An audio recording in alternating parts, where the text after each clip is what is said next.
Good morning. I'm Arlie Powell with Pedal from the Past Nursery and Farm. Today we would like to show you some techniques on training stone fruit trees. Stone fruit includes those trees such as peach and plum and nectarine, apricot, and so forth. I would like to contrast two trees that we planted in late February of this year. One from a 3-gallon container, which is the one immediately behind me, and then in just a moment we'll also show you one planted from a 15-gallon container, which is a larger tree, to my right. And just to give you an idea, if you buy a tree of a given size, how much advantage, if any, do you have with growth and possible production the next year? One of the things that you do with a stone fruit tree when you buy it, and some people do not do this, is you simply cut the trunk, if it hasn't been cut, at a height of about 24 to 26 inches. That's commonly what we do for stone fruit trees. Now, apples and pears, we'll usually bring it up to maybe 28 inches. But what we're trying to do is to keep the leader from going straight up like a pine tree and allow the nice development of scaffold branches coming up. Now, one of the techniques most commonly used on stone fruit trees is to develop what we call an open center or a vase type conformation of the tree. And this is what I want to show you here. The tree behind me is a rustin red peach. It was planted in late February, as I mentioned, out of a 3-gallon container.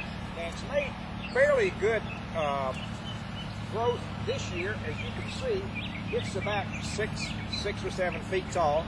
And I have also begun to reduce the height if I need to, but this year, once we cut the tree, we did not do any more selective pruning all year long. The only thing we did was we walked up to the tree and we simply broke the branches on the inside, but we left most of them intact. And here's one, as you can see, that was broken off. It simply rests in the center of the tree. Like you see, if I open this back here, you can see that we now have an opening in the center of the tree. That is the vase shape, or the open center. Each of these scaffolds we will additionally prune to the conformation we want in late January, early February. That'll be the next time we touch this tree. So all season long, other than water and fertilize, all we've done is to come into this tree and break branches over. Now, we could have simply cut them out. That's one technique. But breaking them over and leaving them in allows more photosynthetic activity because the branches are still functional, but you're opening up the center of the tree rather than just letting it be completely, massively covered and then drastically go in and cut everything out. This works absolutely beautiful. We will end up with a 3, 4, or 5 scaffold tree. And keep one thing in mind. These trees, peach trees, are not on a dwarfing rootstock.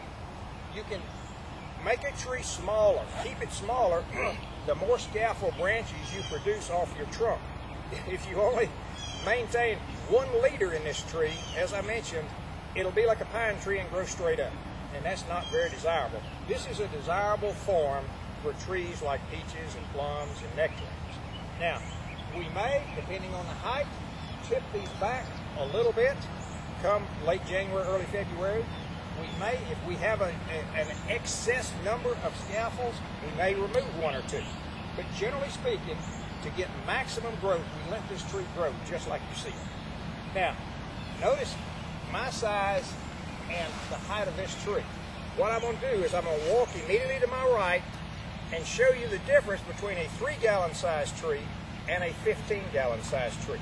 Now, this one will not have many flower buds this year, so it will not produce a lot of fruit next year, possibly a little. But the tree here, this tree is called Flame Prince. This was a 15-gallon tree. Notice the height of the tree. Notice the width of the tree compared to the previous tree that I just showed you. This has made tremendous growth, and if I can open this up, you'll see just what I did on the other one. I'm going to take these scaffolds and bend them back. Look at the size of the opening in this tree. That is tremendous. And all of these branches that you see here, here's one that's died back a little bit. Generally, a lot of them remain functional, and we clean this tree up in late January, February.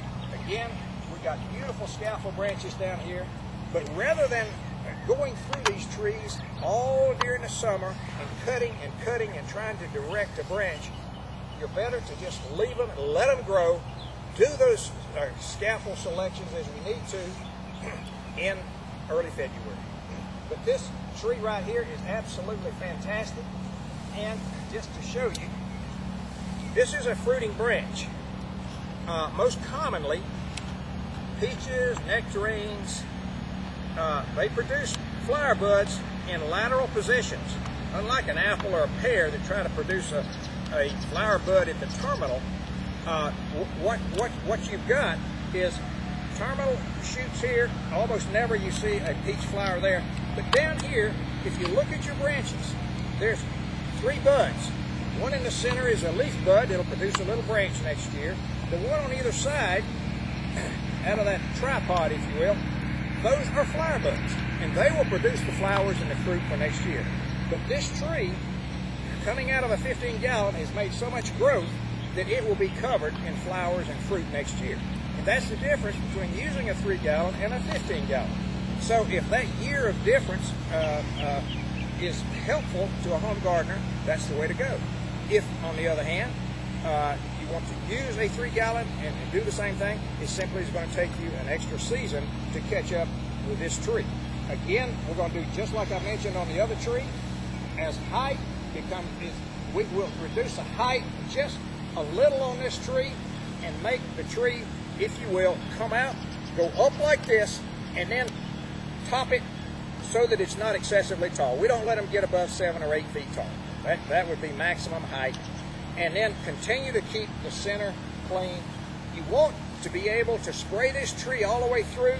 You want sunlight to get into the center. If you don't, and that tree closes up with growth, brown rot on peach and all the other problems you have with stone fruit trees, you will see. But this will give you an idea on one technique on simply taking branches in the center and breaking them over and leaving them in the center to open up that tree into a beautiful vase or open center.